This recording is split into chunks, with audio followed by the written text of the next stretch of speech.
আসসালামু আলাইকুম। জি বলেন। আপনি জানেন বাংলাদেশে আদমশুমারি শুরু হয়েছে, তো আপনার পরিবারের সদস্য সংখ্যা কয়জন সেটা আমরা গণনা করতে এসেছি। জি বলেন। জি, আপনার নামটা? দিনমজুর। না, মানে আপনার পেশা না, আপনার নাম। আমার নামই দিনমজুর। আপনি কি বিবাহিত? জি। কয় বছর হচ্ছে বিয়ে করেছেন?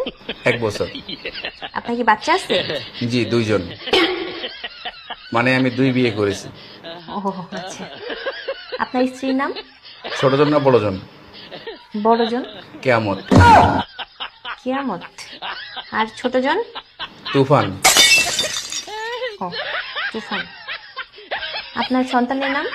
ছোট জনেরটা না বড় জনেরটা? কেয়ামত জনেরটা? ঝড়। ঝড়। আর তুফানেরটা? সিডর। সিডর। জি, আপনার মূল্যবান সময় দেওয়ার জন্য আপনাকে ধন্যবাদ। আর লাগবে না? না না না, আর কিছু লাগবে